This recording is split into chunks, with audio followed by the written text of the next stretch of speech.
Hello, my name is Daniel, and I am the pastor here at Cornerstone Community Church in beautiful Saxpahaw, North Carolina, and we're right in the middle of a study that we're doing kind of as an online Bible study in the place of meeting in person for a while. I don't know what time you're going to get a chance to watch this video, but in 2020, we're right in the middle of a pandemic, the coronavirus, COVID-19, and so rather than doing everything we've been doing in person, some of the stuff we're doing online. And so here's a book study on the book of Ecclesiastes in the Old Testament.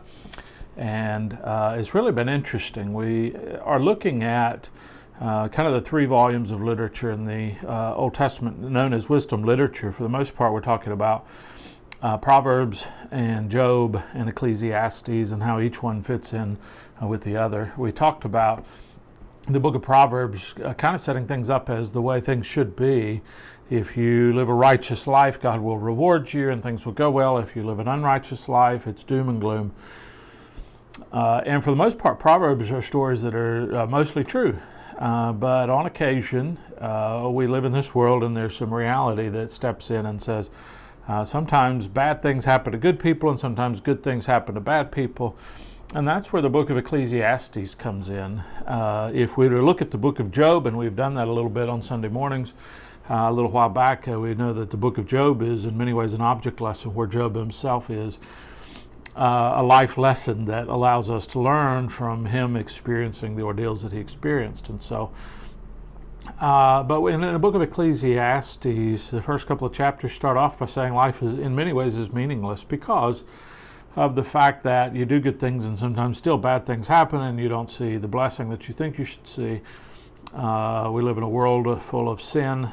We live in a world full of death. We live in a world full of sickness and all of these things. And so the author of Ecclesiastes is trying to kind of sum up what we see, and he uses the term under the sun and things that are created under heaven.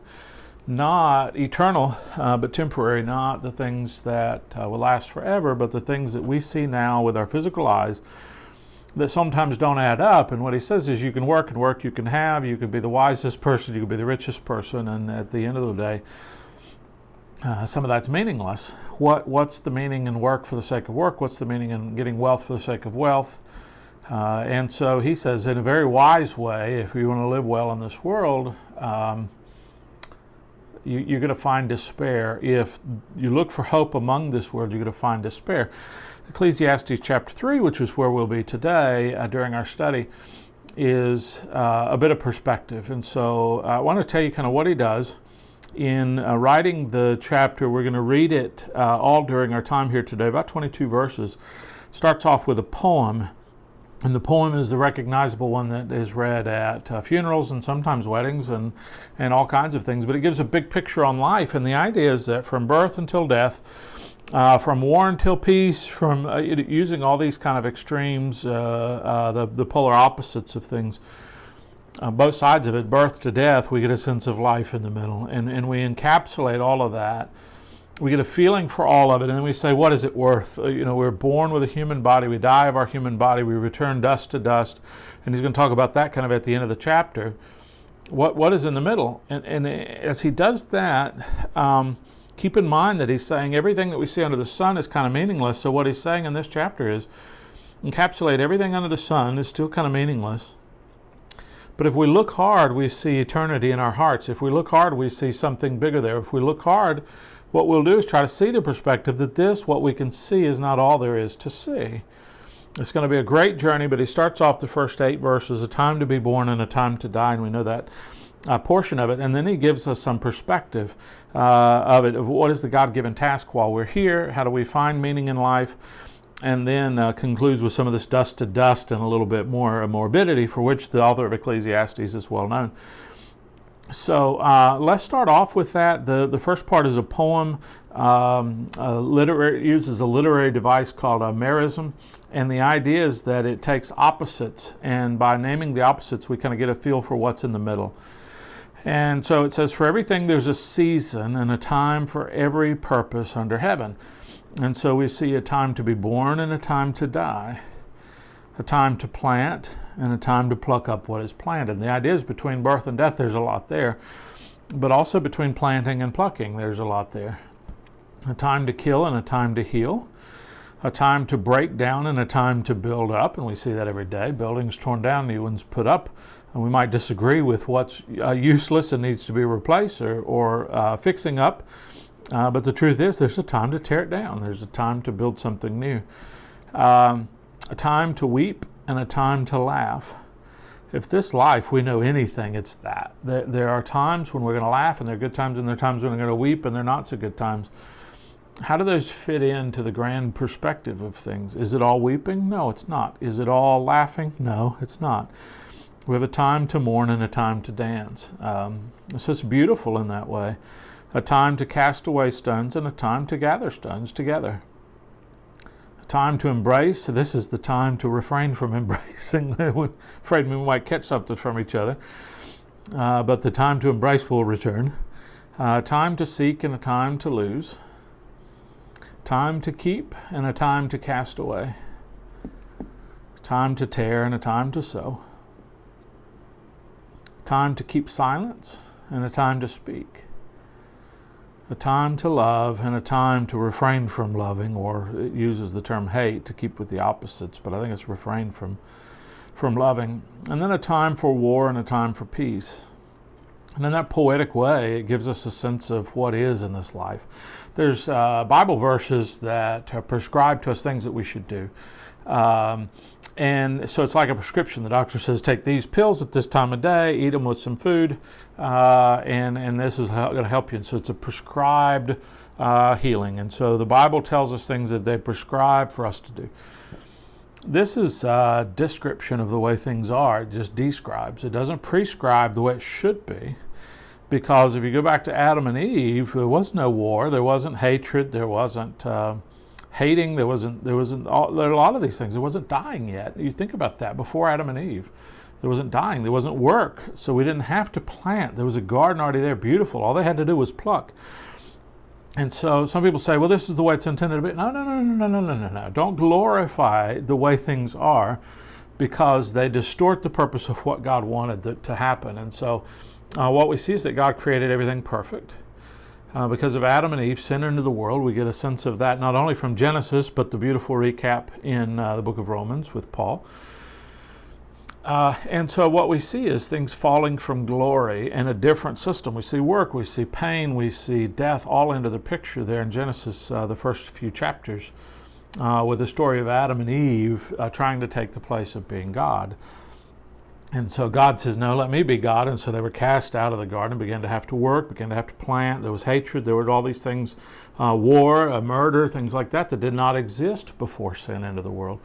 But that's not God's intention for the world. God's intention for the world we see much more developed at the end of the book of Revelation, when there'll be a new Jerusalem. The new Jerusalem is in many ways a description of Eden reborn for the masses that have been gathered together under the blood of Jesus Christ.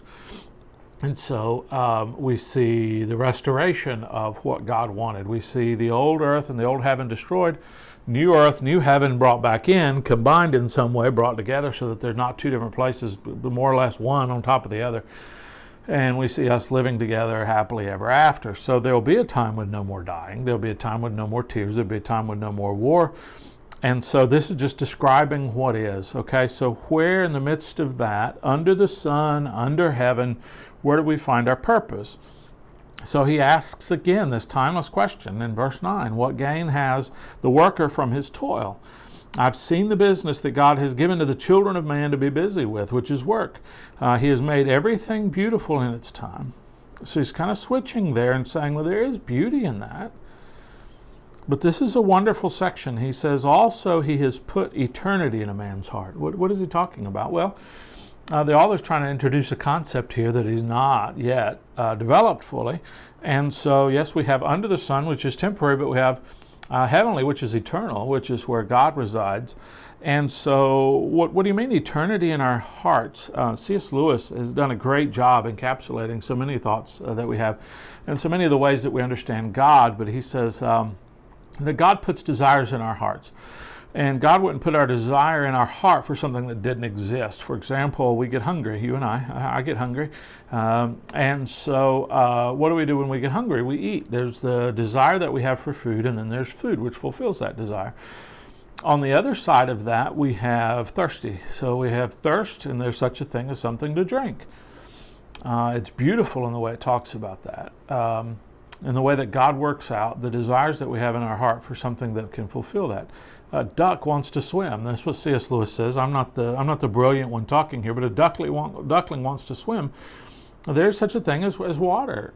So if God created in us a desire for something that's not fulfilled here on earth, it does exist somewhere else. And the way C.S. Lewis says is that there exists in all humans a desire that nothing in the world can satisfy.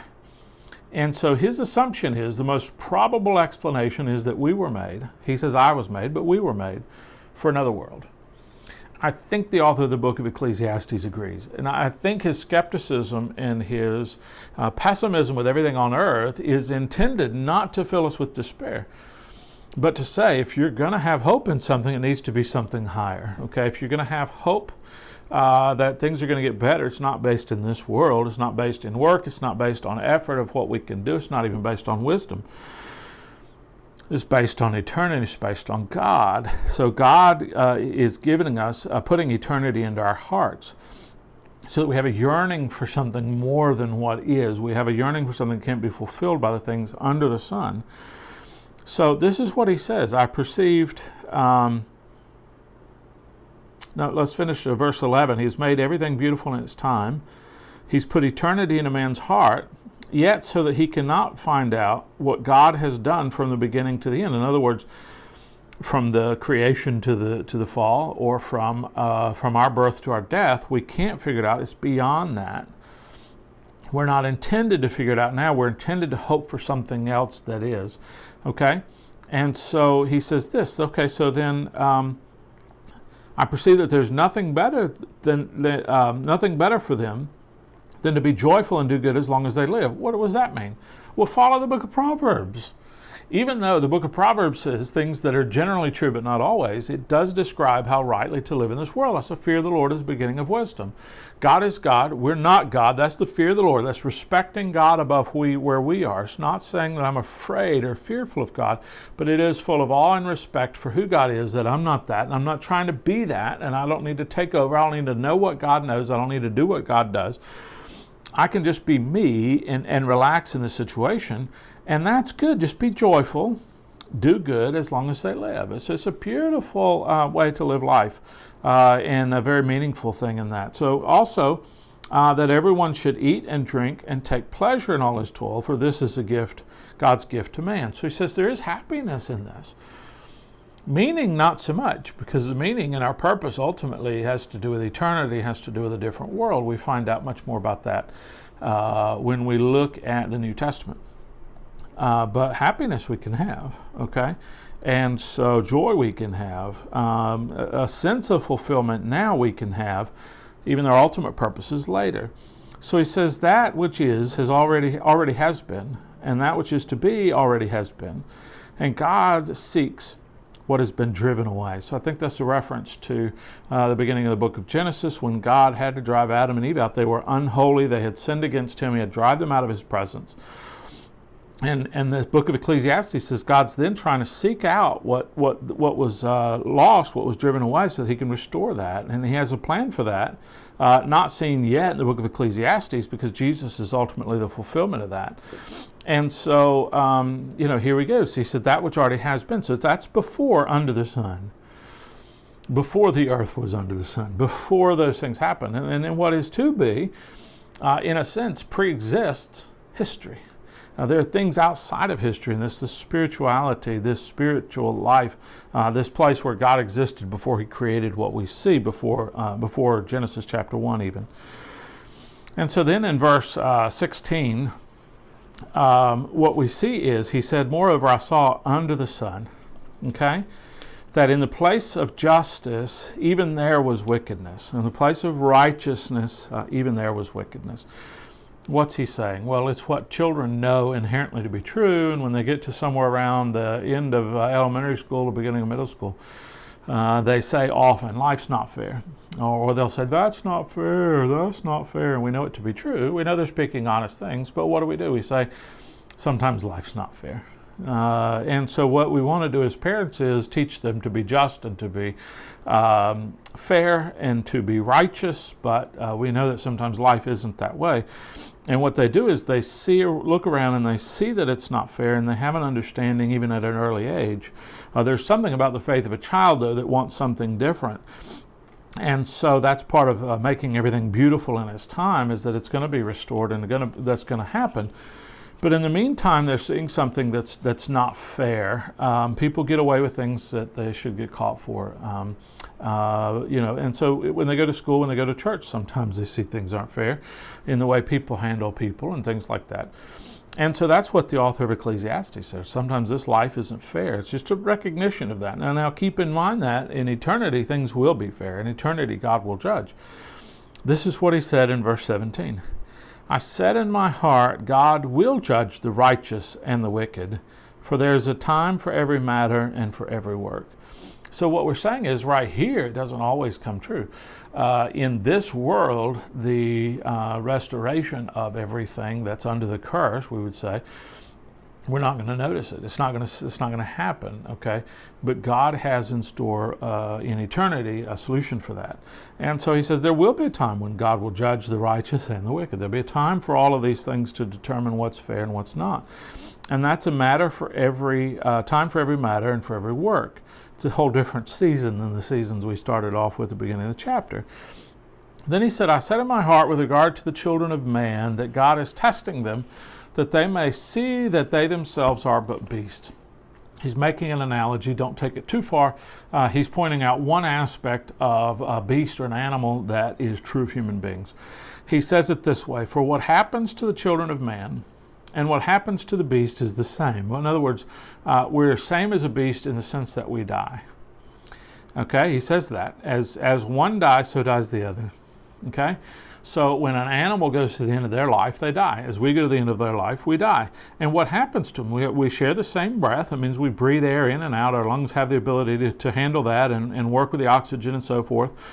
Our hearts distribute that to our whole body. But he says man has no advantage over the beast in that we live, we die. They live, they die. And he's going to get even further than that. He said all that's vanity. It's meaningless. He doesn't understand why human beings who we believe have a soul aren't that different in that sense. And then he says they all go to one place.